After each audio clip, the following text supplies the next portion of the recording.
So in this talk, I'm going to be looking at the last 10 years of the history of the National Council of French Evangelicals, the CNEF. It was actually in December of last year that they held their official celebration for their 10 years anniversary. And I was one of several hundred who logged on to that event. And I was particularly taken by the talk given by Clément Diedrichs, who is the director of the CNEF, somebody who I already knew a little bit about because he used to be a pastor with France Mission.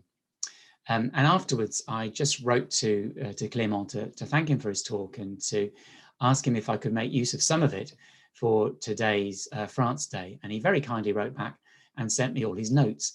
So I just want to begin by thanking Clément for that and to acknowledge all of his help in putting this talk together.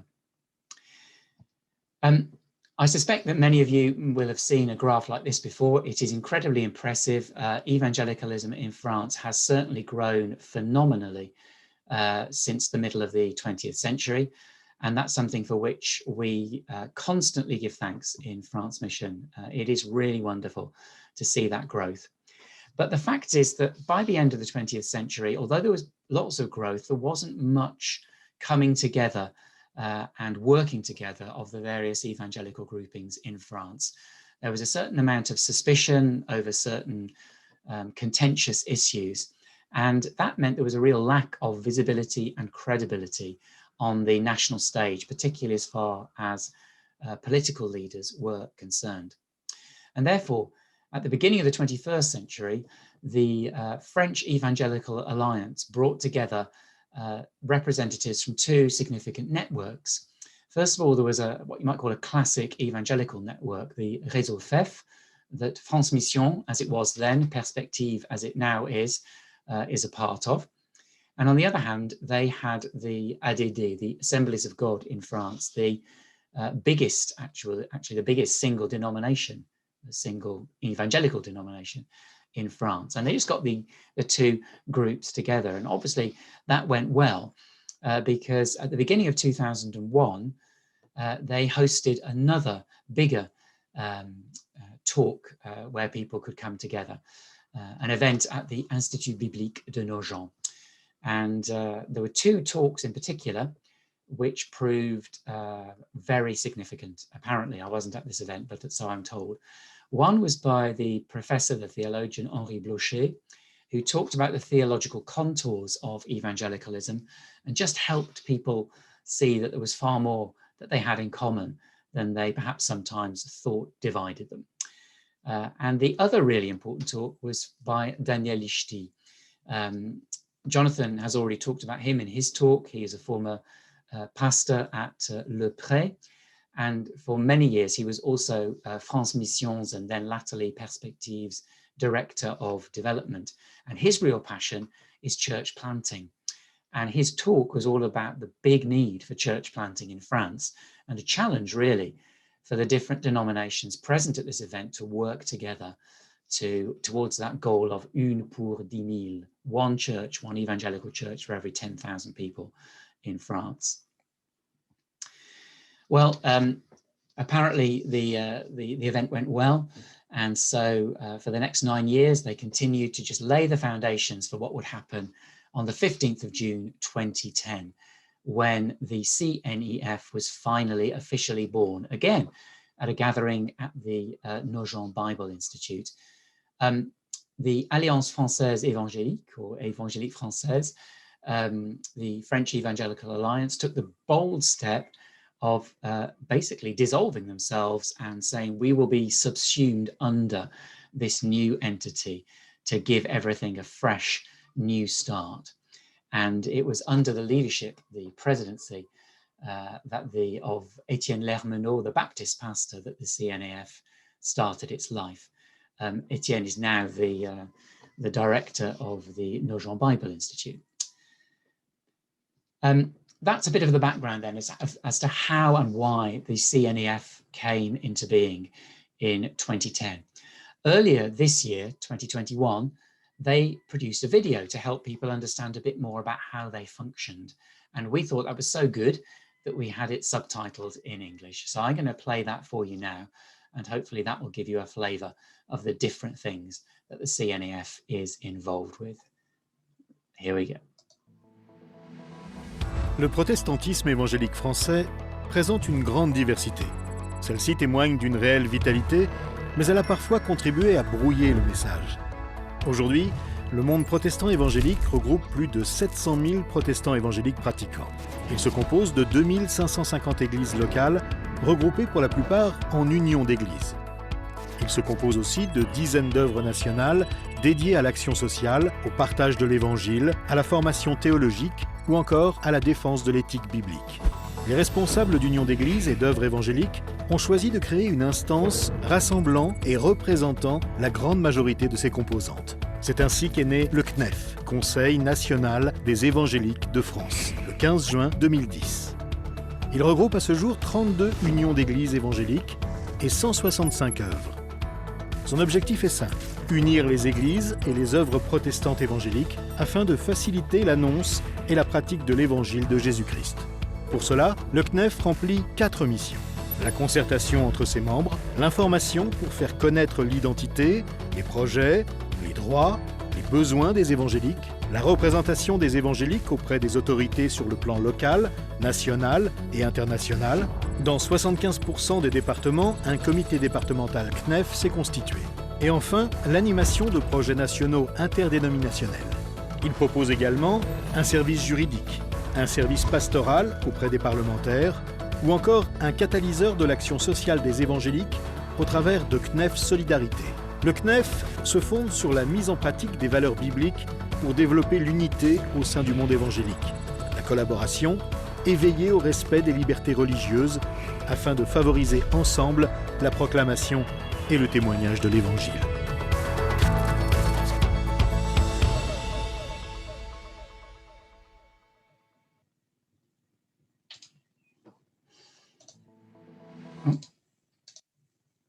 Okay, so that's the big picture for the CNEF.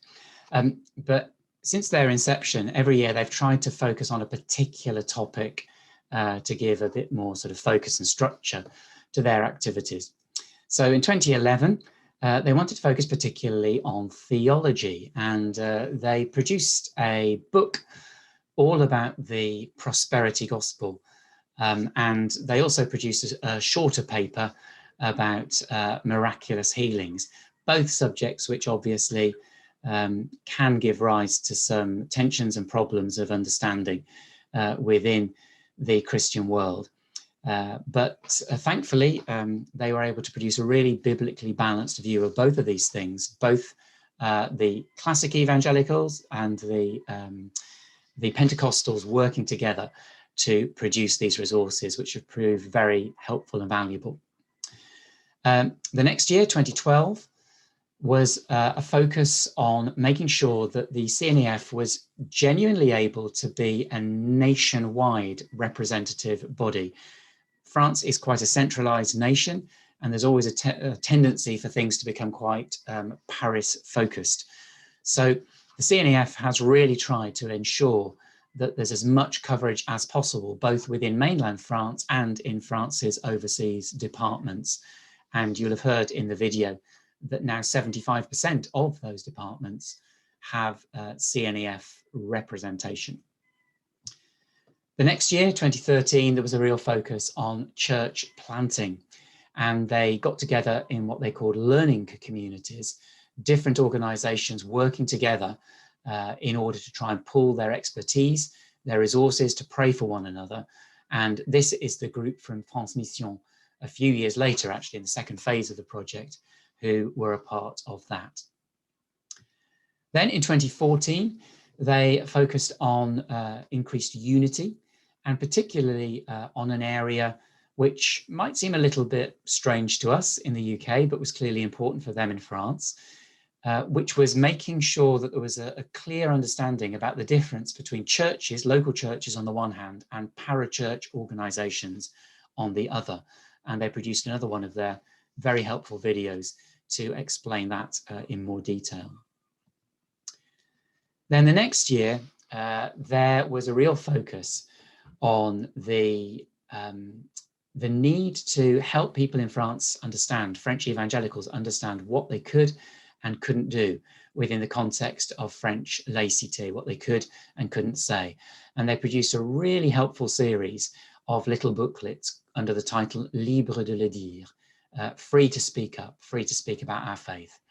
And as you can see, they had one for the workplace, one for the public arena, one for the universities, one for schools, and one for church, because you need to understand what you can say and do within church as well as these other places. And there was a more sort of theological collection of, more academic, if you like, collection of essays as well in book form.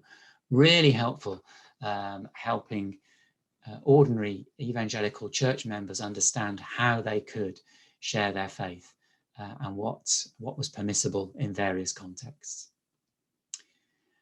The next year, which I think was 2016, that's right, 2016, they decided there was a real need to try and bring a greater degree of coherence to all of the great work that was already going on in terms of social action in French churches. And so they created the branch of the CNEF, which was known as CNEF Solidarité, dealing with things like food banks and help for elderly people, and also care for children and young people.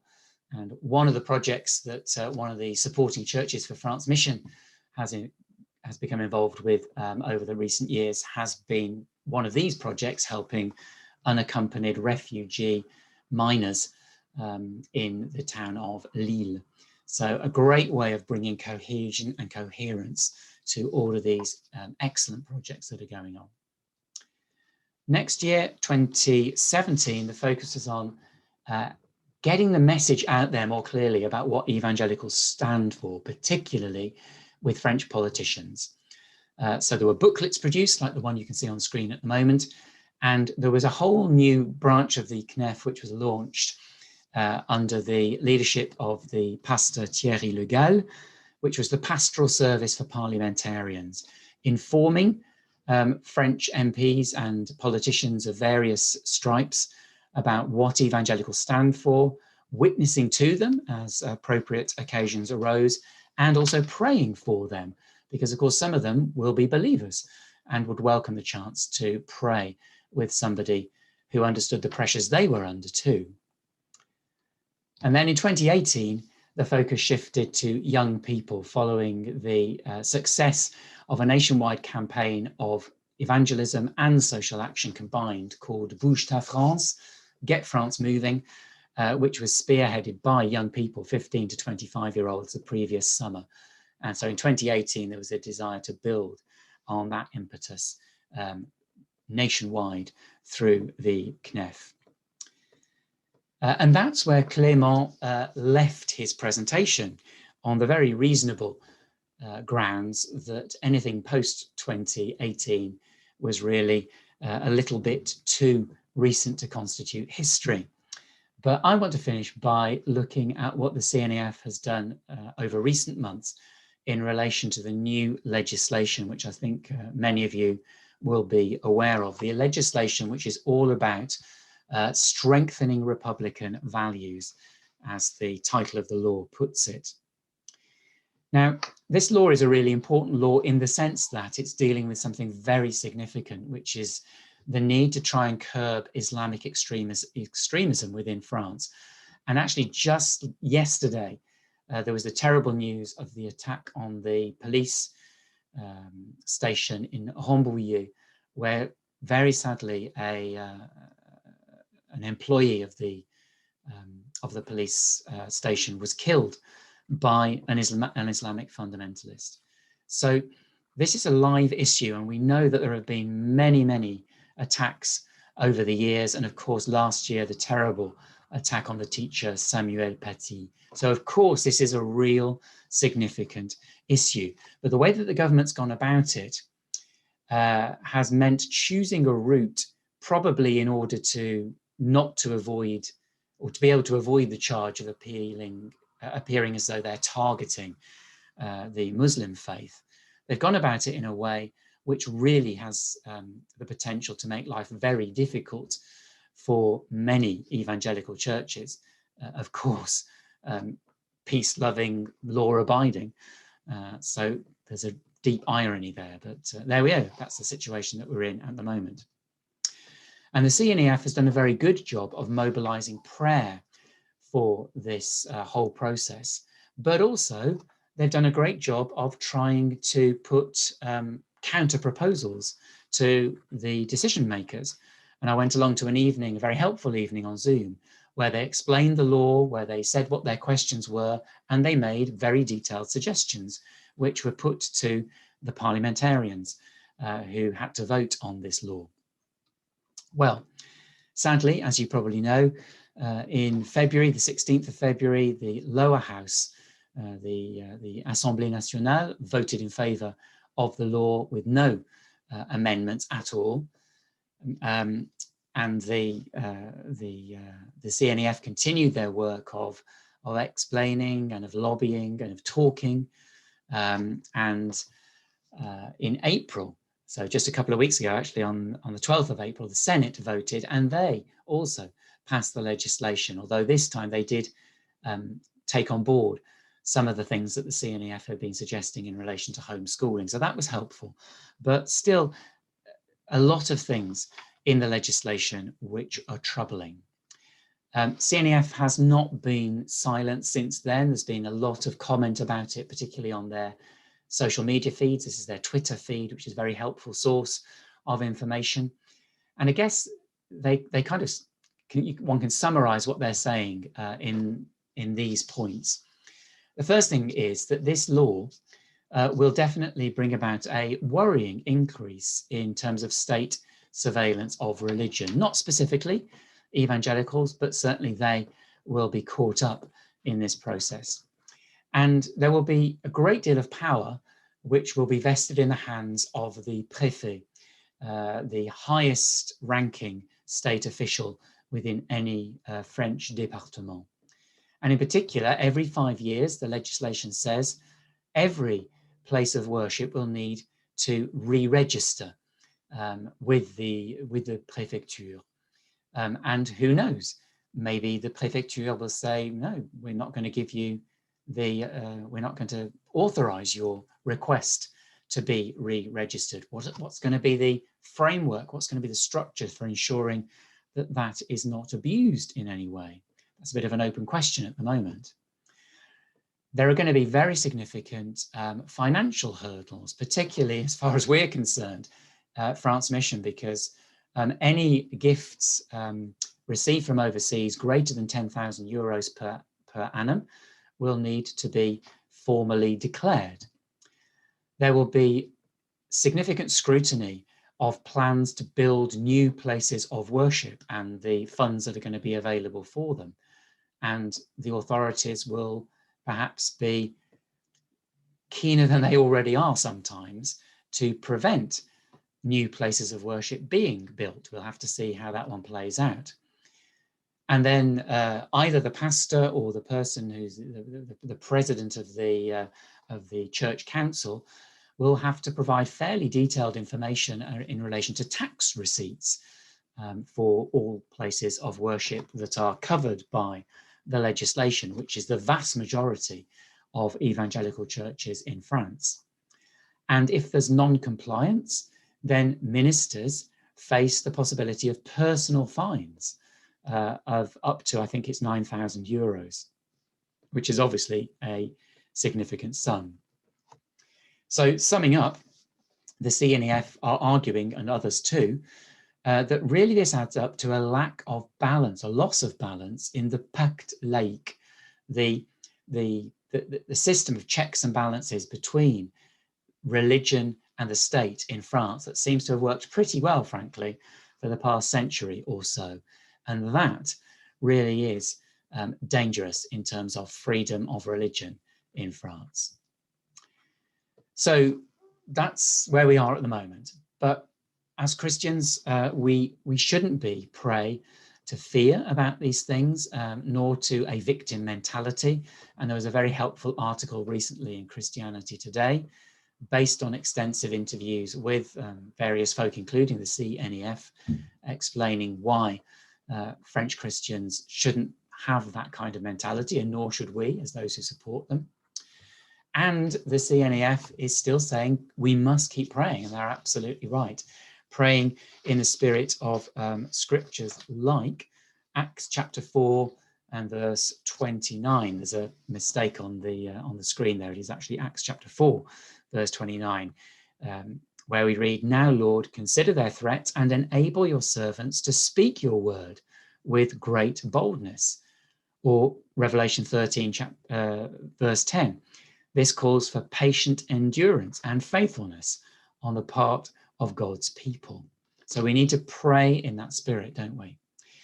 And there is still time for things to change. There is still a committee which needs to meet to look at the final stages of the law. And even then, once they've met and had their say, the law will need to go to the Constitutional Council and to the State Council to ensure that it doesn't clash with any other parts of French legislation. And even if nothing else changes at those various stages, there will still be probably a year or so in which churches and organisations like France Mission can get ready for the application of the law and work out the best way to respond to it and work with it. So those are some of the challenges that lie ahead, and here are some of the things that we can all be praying for over the days and weeks to come. We can pray for those final stages of work on the bill, the committees that are going to be meeting, especially that they might have an eye to the need to protect religious freedom, a fundamental value in France, or it should be certainly. We can pray for denominations and also local churches as they seek to apply the legislation in due course. We can pray for faith and confidence for all believers in France, despite this very moving and movable social and political landscape that they're inhabiting at the moment. We can pray, of course, for effective, genuinely effective restraints against Islamic extremists. And we can pray for the ongoing work of the CNEF as they seek to provide clear national representation for evangelicals and leadership in the evangelical world in France. And finally, really appreciate your prayers personally for us as an organisation as we seek to work out the best solutions for particularly the transfer of funds from the UK to France. And I know that other organisations in other parts of the world will be having similar discussions, and we'll be trying to ensure that we share wisdom and best practice around that as well. So there we go. Loads of stuff to be praying for. Thank you very much as you do that. Amen.